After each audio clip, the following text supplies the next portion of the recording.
नमस्कार। मेनोपॉज को अपनाइए, खुद को सक्षम बनाइए। मी नो पॉज से नो टू पॉज। रुक जाना नहीं, तू कहीं हार के। हमें रुकना नहीं है, हमें चलते रहना है मंजिल की ओर। तो आज हम आपके साथ करने जा रहे हैं पॉजिटिव टॉक्स। और ये पॉजिटिव टॉक्स आपकी ज़िंदगी में आपको नई खुशियाँ और नए अच्छे दिन लाएंगे, ये मुझे विश्वास है। नमस्कार, मैं डॉक्टर चैतन्य शेम्बेकर ओमेगा हॉस्पिटल की तरफ से आप सबका स्वागत करता हूँ। मेरे साथ मेरे डायरेक्टर्स हैं doctor Manisha Shembekar, doctor Paru sir ji और डॉक्टर आशीष झरारिया, और है हमारा ओमेगा हॉस्पिटल का पूरा स्टाफ। मेनोपॉज का मतलब है फिट एट 40, स्ट्रॉन्ग एट 60। हमें 40 की उम्र में तो फिट रहना ही है, लेकिन 60 की उम्र में भी हमें स्ट्रॉन्ग रहना है। और इसलिए ज़रूरी है कि हम इस विषय पर आज चर्चा करें। अब आप मुझे पूछोगे कि ये मेनोपॉज पे बात करने की ज़रूरत क्यों पड़ गई। तो आपको मैं एक बहुत इंटरेस्टिंग स्टैटिस्टिक्स बताऊंगा। जैसे जैसे दिन बढ़ते जा रहे हैं, तो 60 साल की उम्र के लोगों की, मतलब बुजुर्गों की संख्या पूरे विश्व में बढ़ती जा रही है। यदि आप हमारे भारत देश का ही उदाहरण लें, तो 1999 के कंपैरिजन में 2050 में 60 साल के से ज़्यादा उम्र के लोगों की संख्या जो है वो 242% से बढ़ने वाली है। मतलब आप इमेजिन कीजिए कितना फ़र्क हम महसूस कर रहे हैं। यदि हम हजारों साल पूर्व का इतिहास देखें, तो रोमन एरा में एक साधारणता जो मनुष्य की आयु थी वो सिर्फ 23 साल की थी। उसके बाद धीरे धीरे वो 40 साल की हुई और फिर 60 साल की हुई, और आज जो एक जीने का स्तर जो बढ़ गया है, उससे लाइफ एक्सपेक्टेंसी 60 साल से लेकर के 80 साल तक हो गई है। इसका मतलब है अपने ज़िंदगी का एक तिहाई हिस्सा हर औरत मेनोपॉज में बिताती है। मतलब मेनोपॉज ये 1/3 लाइफ का एस्पेक्ट हो गया है, और इसीलिए वो बहुत इम्पोर्टेंट भी हो गया है।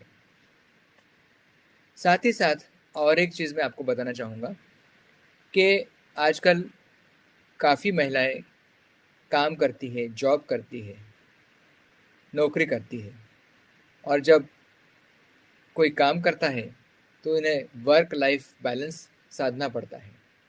और इस वर्क लाइफ बैलेंस को एडजस्ट करने के लिए मेनोपॉज ये बड़ी कठिनाई हो जाती है, क्योंकि मेनोपॉज में वक्त में जो तकलीफ़ होती है, वो तकलीफ़ काम करने वाले महिलाओं को ज़्यादा तकलीफ़ देती है, क्योंकि इस उम्र में उन्हें वर्क का प्रेशर भी रहता है, घर के काम भी रहते हैं, और साथ ही साथ शरीर में जो हार्मोन्स के बदलाव होते रहते हैं, उसका भी असर शरीर पे दिखने लगता है। यदि हम एक स्त्री के लाइफ की बात करें, तो उसके ज़िंदगी में 3 महत्वपूर्ण पड़ाव आते हैं।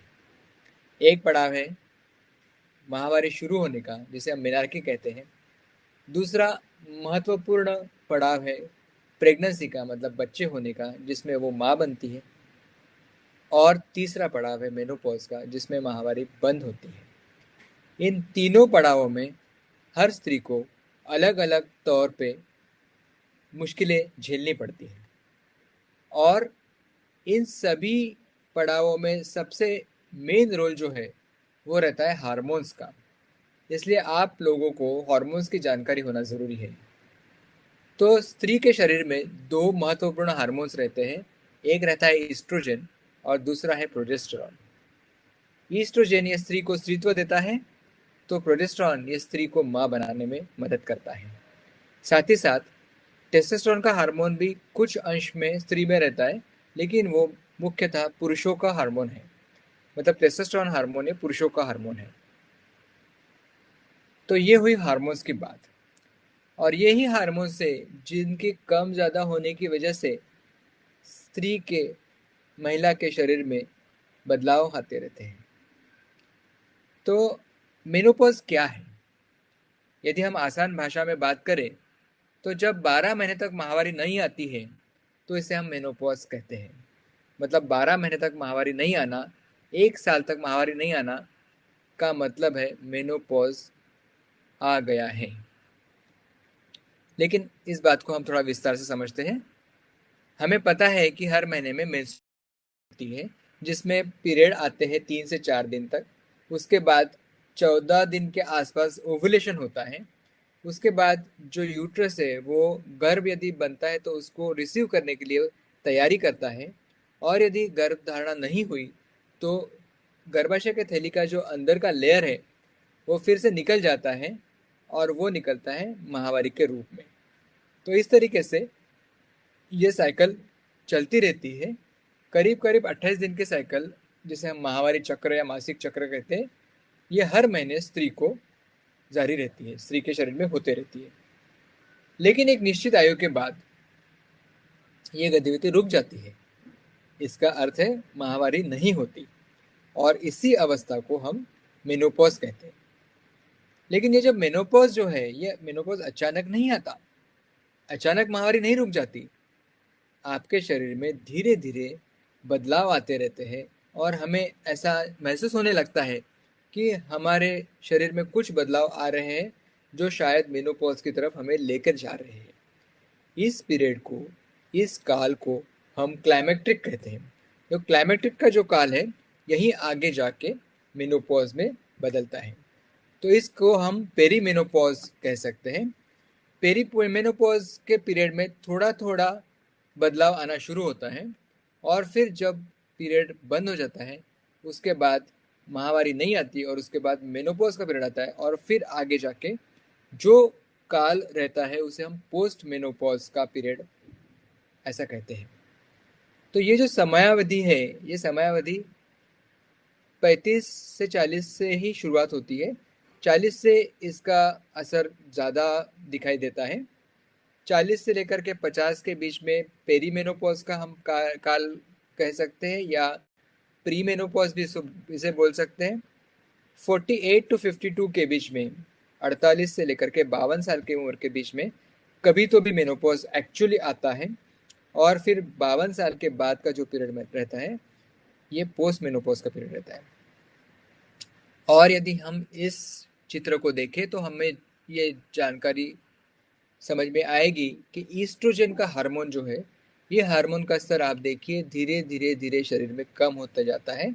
और जैसे ईस्ट्रोजन का हार्मोन का स्तर कम होता है, जैसे वो स्तर घटते जाता है, वैसे वैसे मेनोपॉज के जो सिम्टम्स है वो और अधिक दिखाई देते हैं। तो मेनोपॉज का मुख्य जो बदलाव है वो हार्मोन्स का रहता है, और ईस्ट्रोजन की लेवल कम होती है, और ईस्ट्रोजन के साथ साथ प्रोजेस्टेरोन का भी थोड़ा सा लेवल कम होता है, और धीरे धीरे वो एकदम कम हो जाता है। और जैसे जैसे मेनोपॉज के सिम्टम्स बढ़ते हैं तो शुरू में तो माइनर सिम्टम्स रहते हैं, छोटे मोटे प्रॉब्लम्स रहते हैं, लेकिन आगे जाके हार्ट डिसीज यानी हार्ट अटैक की संभावना बढ़ती है, और फ्रैक्चर्स की भी संभावना बढ़ती है। तो जैसे मैंने बोला कि लक्षण जो है वो शुरू से ही दिखाई देते हैं, और ये लक्षण जो है ईस्ट्रोजन की कमी की वजह से दिखाई देते हैं। Heart attack, blood pressure, diabetes, इन सब में भारत अव्वल स्थान पर है। फ्रैक्चर्स में भी भारत अव्वल स्थान पर है। इसी तरह मेनोपॉज भी भारतीय महिलाओं को जल्दी आता है वेस्टर्न काउंटर पार्ट के हिसाब से। हमारे यहाँ 46 ईयर्स, 46 साल की आयु में ही मेनोपॉज आता है, और इसलिए हमें और सतर्क और सजग रहना ज़रूरी है। तो कुछ महिलाओं में, जैसे मैंने आपको बताया, भारतीय महिलाओं में ये जल्दी आता है। कुछ महिलाओं में मेनोपॉज 40 साल के अंदर ही आ जाता है, 40 की उम्र में आ जाता है, जिसे हम प्रीमेच्योर मेनोपॉज कहते हैं। और प्रीमेच्योर मेनोपॉज ये भी आजकल बहुत ज़्यादा मात्रा में दिखाई दे रहा है। इसका इसके अनेक कारण होते हैं। जैसे समझ लो किसी को कैंसर की बीमारी है तो रेडियोथेरेपी या कीमोथेरेपी ली है तो ये हो सकता है। किसी किसी में आनुवंशिक रहता है, उनकी माँ को भी जल्दी मेनोपॉज आता है तो उन्हें भी जल्दी मेनोपॉज आता है। और यदि किसी कारणवश हमें गर्भाशय की थैली निकालनी पड़ी और साथ ही साथ अंडाशय को भी निकालना पड़ा तो जो मेनोपॉज आता है उसे सर्जिकल मेनोपॉज कहते हैं। और ये सर्जिकल मेनोपॉज सडनली आता है, अचानक आता है, और इसका प्रमाण बहुत ज़्यादा रहता है और बहुत अधिक मात्रा में ये मेनोपॉज की समस्या गंभीर हो जाती है। तो प्रीमेच्योर मेनोपॉज के जो महिलाएं रहती है इन्हें हमको ज़्यादा ध्यान देना पड़ता है, इनके तरफ ज़्यादा ध्यान रखना पड़ता है, क्योंकि इनमें अनेक प्रकार के प्रॉब्लम्स बहुत ज़्यादा मात्रा में दिखाई देते हैं। जैसे हार्ट डिसीज जल्दी, हार्ट अटैक आ सकते हैं, हड्डियाँ कमज़ोर हो जाती हैं, अल्जाइमर्स यानी याददाश्त खोना, डायबिटीज़, ये सब चीज़ें प्रीमेच्योर मेनोपॉज में ज़्यादा मात्रा में दिखाई देते हैं। इसलिए इन केसेस में हमें विशेष ध्यान देकर स्पेशली इनको हार्मोन की ट्रीटमेंट देना पड़ता है। अब हमने तो मेनोपॉज के बारे में सब जान लिया। अब हमें ये पता करना है कि इसका कोई समाधान है या नहीं है, या ये ऐसे ही चलेगा। इसका समाधान है और ज़रूर है। मेनोपॉज से आसानी से बदलाव करने के लिए ज़रूरी है स्वस्थ जीवन शैली, जिसे हम लोग लाइफस्टाइल चेंजेस कहते हैं।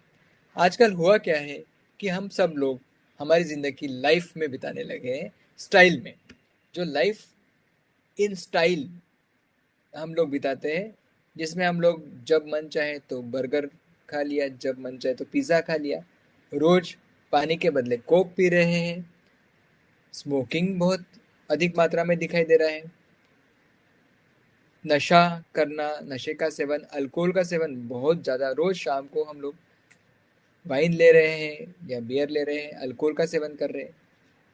इन सब चीज़ों के कारण मेनोपॉज की समस्या जल्दी आने लगी है और ज़्यादा बढ़ने लगी है।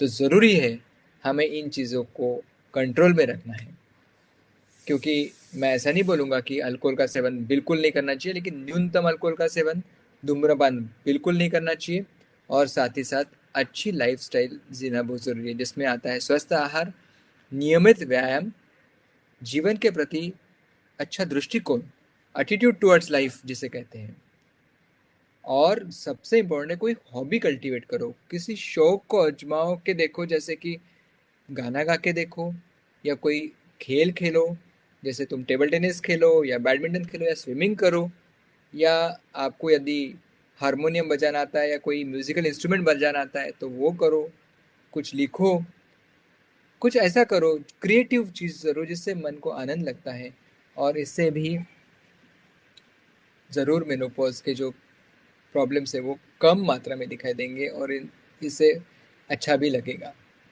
और इसके अलावा विटामिन्स, कैल्शियम और एंटीऑक्सीडेंट्स भी लेते रहना चाहिए, जिससे ज़रूर हमारी हड्डियाँ मजबूत होती हैं और हमें अच्छा भी लगता है, हमारी बॉडी का रेजिस्टेंस भी बढ़ता है, इम्यूनिटी भी बढ़ती है और हमें ताकत भी मिलती है।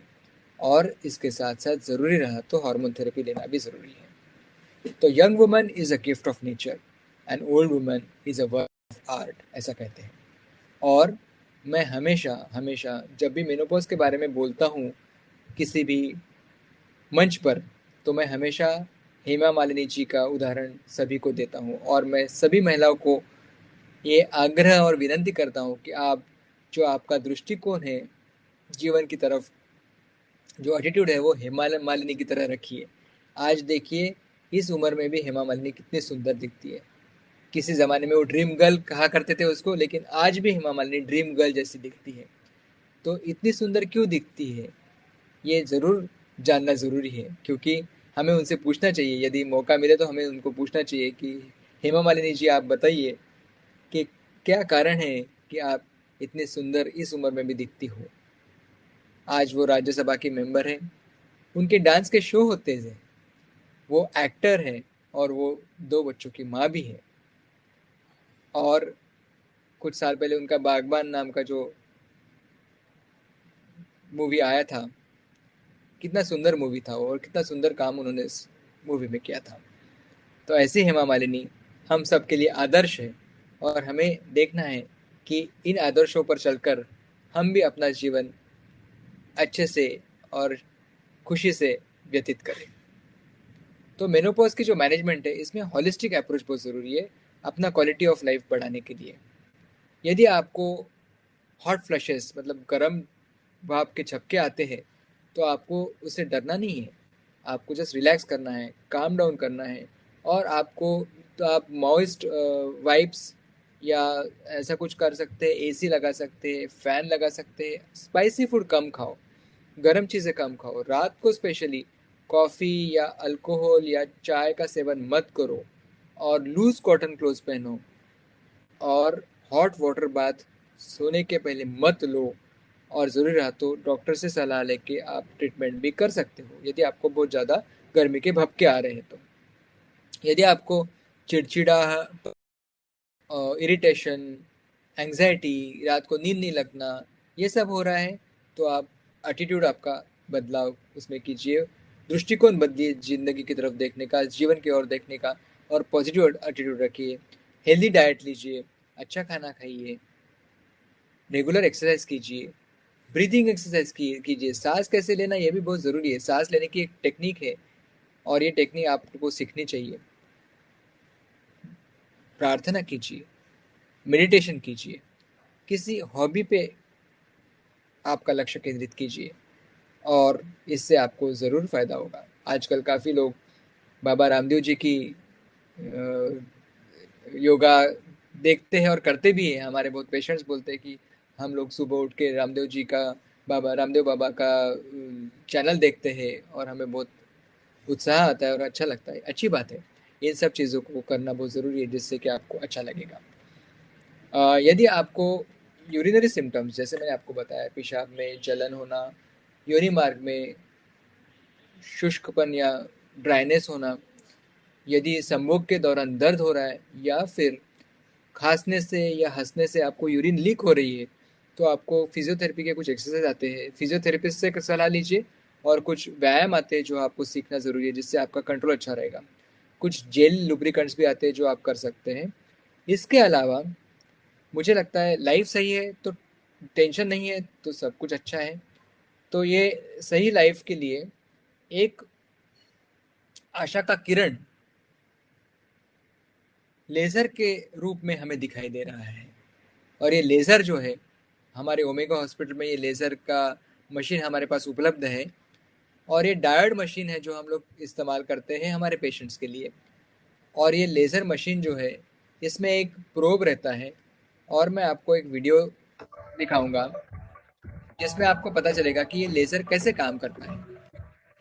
ये बहुत सिंपल टेक्निक है, इसमें दर्द ज़रा भी नहीं होता, पेशेंट को तकलीफ नहीं होती। और यह ओपीडी प्रोसीजर है जिसमें योनि मार्ग में हम लोग ये लेज़र डालते हैं।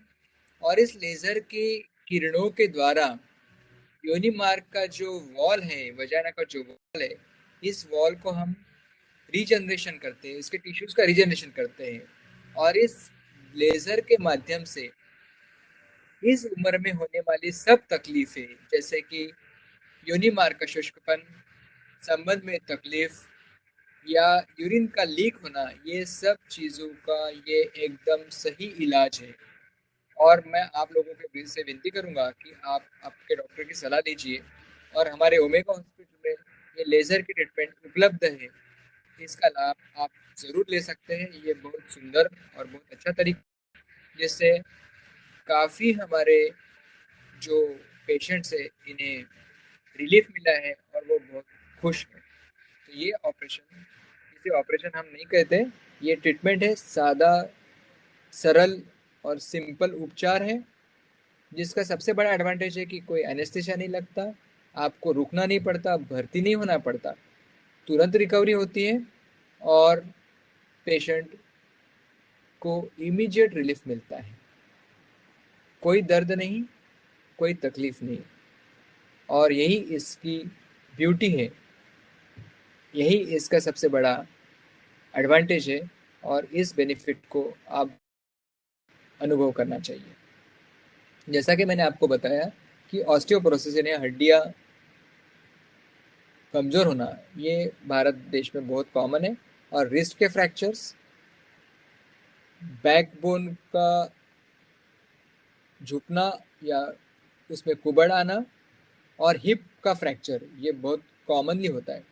और इन सब चीज़ों को हम लोग एक्चुअली अवॉइड कर सकते हैं। और इससे यदि आपको इनसे दूर रहना है तो ज़रूरी है कि आपकी कैल्शियम बैंक स्ट्रांग रहनी चाहिए। और कैल्शियम बैंक में आपके शरीर में कैल्शियम बैंक होती है जिसमें कैल्शियम आपको हर रोज़ डालते रहना है।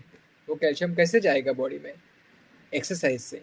रेगुलर एक्सरसाइज कीजिए, वॉक लीजिए, सनशाइन, कहते हैं ना, give me some sunshine, give me some sunshine.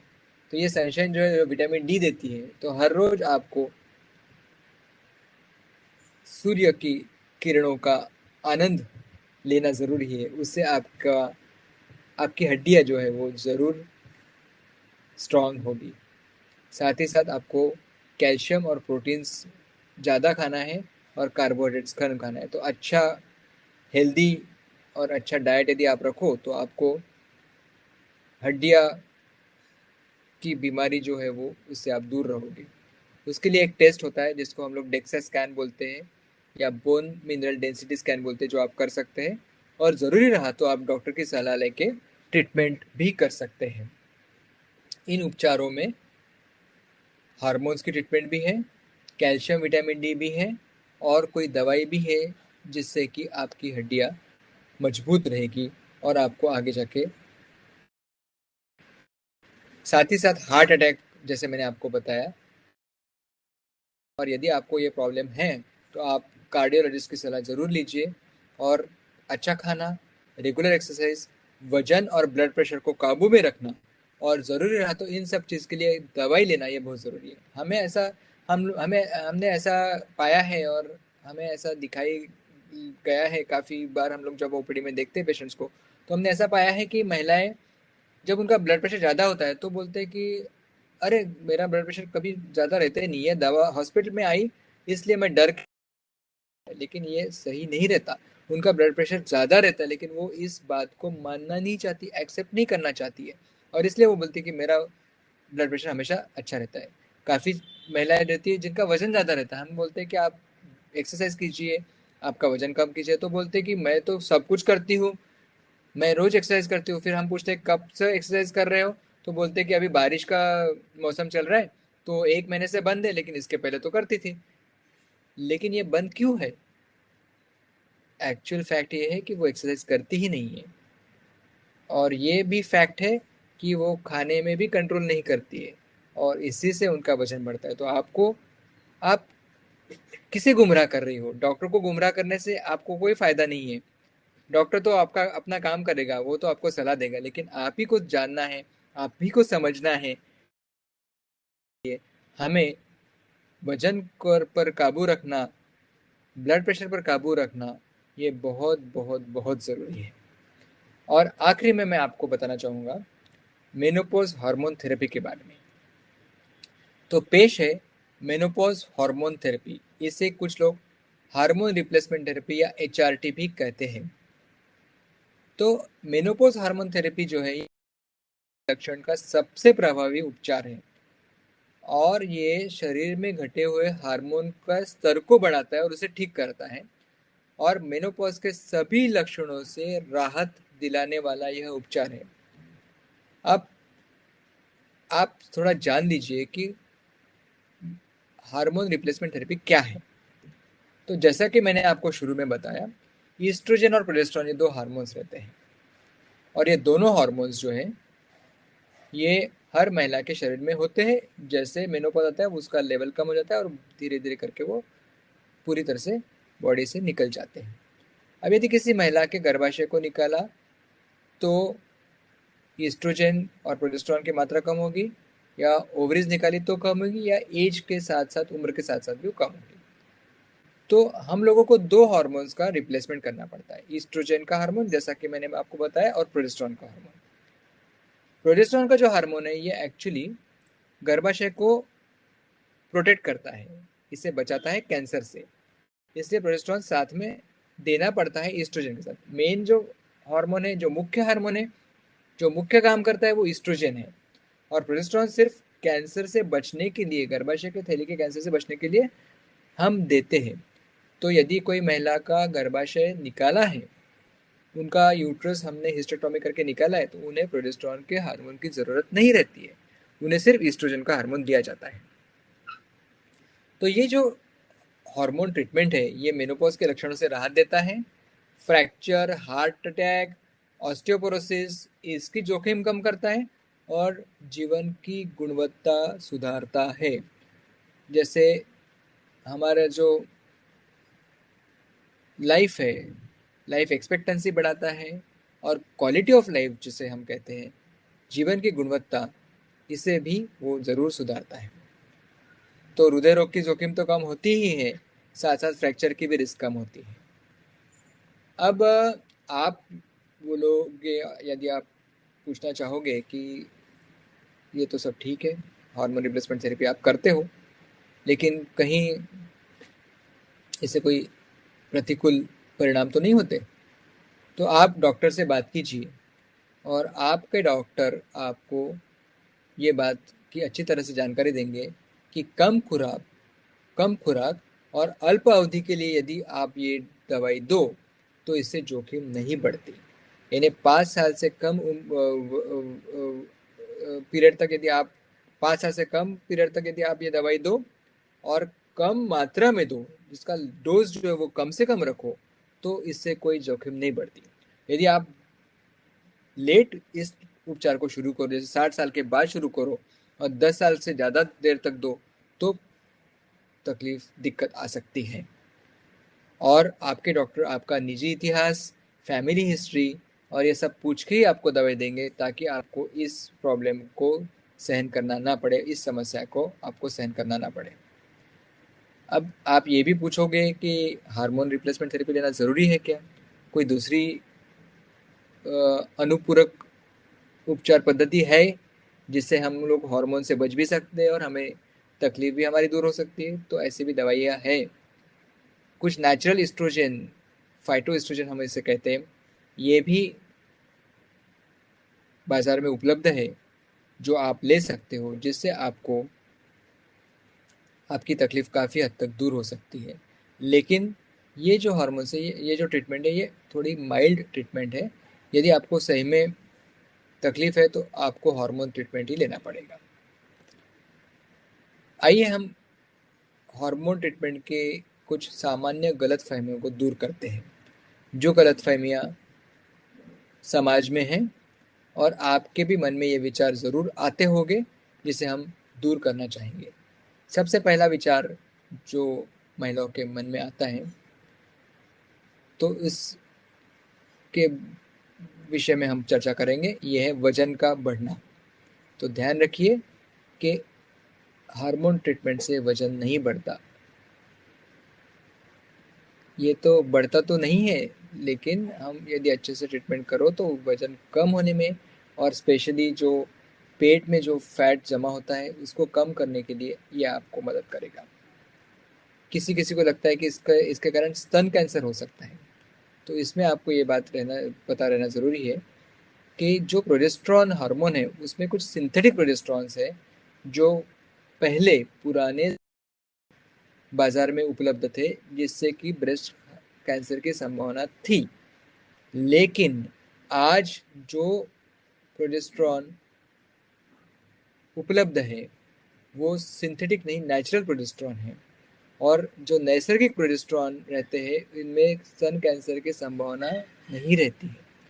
साथ ही साथ यदि आप 5 साल तक ही ये ट्रीटमेंट करो और कम उम्र में करो, तो आपको कैंसर का कोई खतरा नहीं रहता। किसी किसी को लगता है कि डीप वेन थ्रोम्बोसिस, यानी पैर में ब्लड में गुठलियाँ होना, ब्लड में क्लॉटिंग होना, ये भी हो सकता है। लेकिन ये भी कम उम्र में और कम पीरियड के लिए लो तो नहीं होता। कैंसर का जो डर हमेशा रहता है कि यूट्रस का कैंसर हो सकता है, तो आप याद रखें कि यदि आपका यूट्रस निकाला हुआ है तो आपको कोई चिंता नहीं है। यदि आपका यूट्रस नहीं निकाला है, तो जो प्रोजेस्टेरॉन, जैसा कि मैंने आपको बताया, जो प्रोजेस्टेरॉन हम लोग लेते हैं, वो एक्चुअली कैंसर से हमें प्रोटेक्ट करता है, कैंसर होने नहीं देता। इसलिए वो कोई डर इसमें नहीं रहता।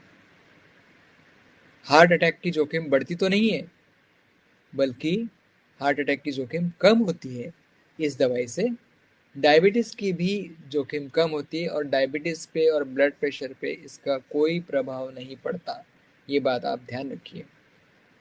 कुछ लोग कहते हैं कि ये सिर्फ गर्मी या गर्म भाप आना, इसी के लिए ये उपचार पद्धति अच्छी है। ऐसा कुछ नहीं है। सभी कारणों के लिए, सभी व्याधियों के लिए, सभी प्रॉब्लम्स के लिए मेनोपॉज की हार्मोन ट्रीटमेंट काम आती है।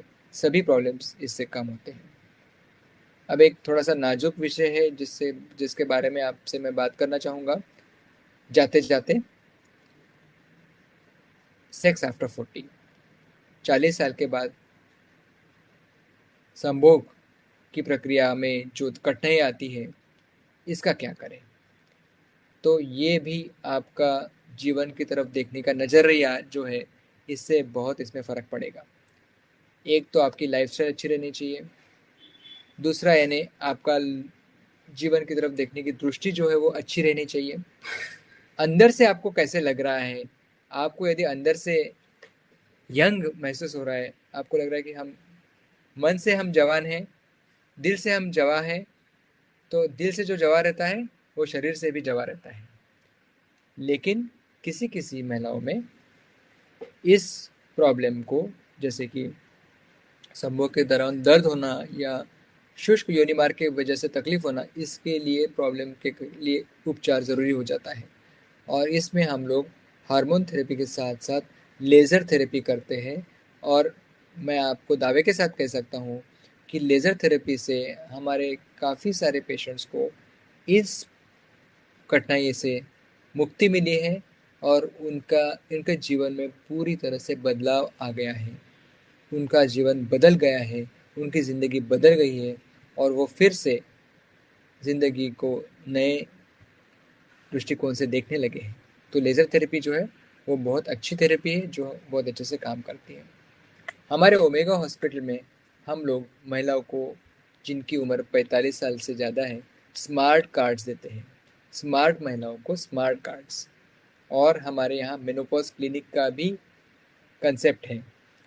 ये जो संकल्पना है मेनोपॉज क्लिनिक की, ये संकल्पना इसी आधार पर बनी हुई है कि आप हॉस्पिटल में आइए, स्मार्ट कार्ड आपके पास रखिए, जिसमें हम लोग लिखा हुआ है कि आपको क्या क्या करना है, डॉक्टर के पास कब जाना है, हर महीने में क्या करना है, हर रोज क्या करना है, हर साल क्या करना है, कौन सी टेस्ट, कौन सी जांच किस किस वक्त करनी है, ये सब हमने उस कार्ड में लिखा है। तो आप यदि हमारे हॉस्पिटल को विज़िट करेंगे तो हम आपको ज़रूर ये कार्ड देंगे, और हमसे पूछिए और हमसे सलाह लीजिए। हम ये कार्ड आपको ज़रूर देंगे, जिससे कि आपकी ज़िंदगी में बदलाव आएगा, आपकी ज़िंदगी बदल जाएगी, और आपको मेनोपॉज का कोई डर आपके मन में नहीं रहेगा। वैसे मैं कभी कभी सोचता हूँ कि हमारी जो भारतीय संस्कृति है, भारतीय संस्कृति का फ़ायदा ज़रूर भारतीय महिलाओं को होता है। जैसे कि जो वेस्टर्न कल्चर है, पाश्चात्य संस्कृति जिसे हम कहते हैं, पाश्चात्य संस्कृति में कोई बूढ़ा होना नहीं चाहता। लोगों को डर लगता है, महिलाओं को डर लगता है कि मैं बूढ़ी हो रही हूँ, मुझे डर लगने लगा है, मुझे लगता है कि अभी किसी को मेरा कोई काम नहीं है, मुझे लोग रिकॉग्नाइज नहीं करेंगे। लेकिन हमारे यहाँ जैसे पुराने ज़माने में दिखाते थे ना, हिंदी मूवीज़ में बूढ़ी माँ रहती है, और एक हीरो है अनन्या धर्मेंद्र, और राय जैसी माँ रहती है, और निरूपा राय मशीन चला रही है, और घर में बहुत समस्याएं हैं, और वो हीरो हमारा घर आता है तो माँ उसे गाजर का हलवा खिलाती है और कहती है, बेटे जल्दी से शादी कर, मुझे बहू का मुंह देखना है, मुझे मेरे घर में पोते देखने हैं, छोटे छोटे बच्चे देखने हैं, और मेरी यही एक ख्वाहिश है कि मुझे जल्दी से जल्दी एक अच्छी सी बहू लेकर आ। तो ये जो एटीट्यूड है, भारतीय संस्कृति का जो फ़ायदा है, इसका फ़ायदा मेनोपॉज़ में भी हमारे महिलाओं में दिखता है। मेनोपॉज़ के समय हमारे जो भारतीय महिलाएं हैं ये इसे बहुत अच्छे तरह से एक्सेप्ट करती है, अच्छे से लेती है और इसे है। माहवारी जाना ये उन्हें कोई उस दुख की बात नहीं है, उनको ये अच्छा भी लगता है। और ये अप्रोच टुवर्ड्स लाइफ, जीवन की तरफ देखने का नज़रिया जो है, यही नज़रिया हमें भारतीय महिलाओं में दिखाई देता है, जिससे कि उन्हें बहुत बड़ा फ़ायदा भी होता है। ये एक किताब है जो मैंने लिखी हुई है, जो हम लोग जिसमें मेनोपॉज़ के बारे में भी हमने काफ़ी जानकारी दी है। तो आपको यदि मौका मिले तो ज़रूर ये किताब हमारी पढ़िए। ये किताब अब हिंदी में भी है, मराठी में भी है और अंग्रेज़ी में भी उपलब्ध है। और यदि आपको मेनोपॉज़ के बारे में कुछ बात करनी है, speak out, say something, talk to अस।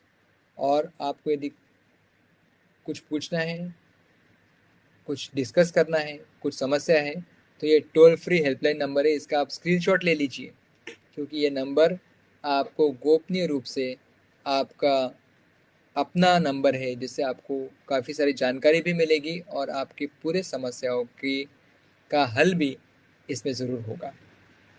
तो आप अकेली नहीं हैं। ऐसे काफ़ी महिलाएं हैं जो मेनोपॉज़ से आगे जाकर रह रही है और मेनोपॉज़ को चुपचाप सह रही है।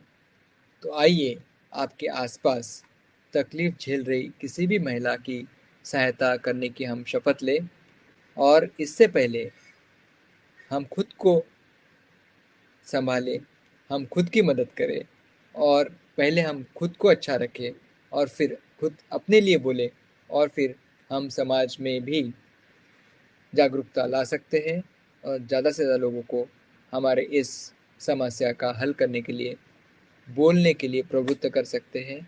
हम आपके लिए, आपको मदद करने के लिए हम सदा तैयार हैं।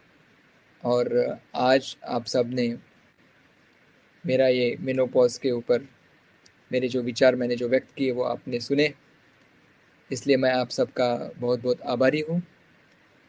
एबॉट साइंस हेल्थ साइंसेज़ का भी मैं आभारी हूँ। ये बहुत अच्छा काम कर रहे हैं मेनोपॉज़ की महिलाओं को, इनकी जो दवाइयाँ हैं वो बहुत अच्छे से लोगों को मदद भी हो रही है उससे। तो मेनोपॉज़ को आप मी नो पॉज़ में बदलिए। Say no to menopause, I don't want to stop.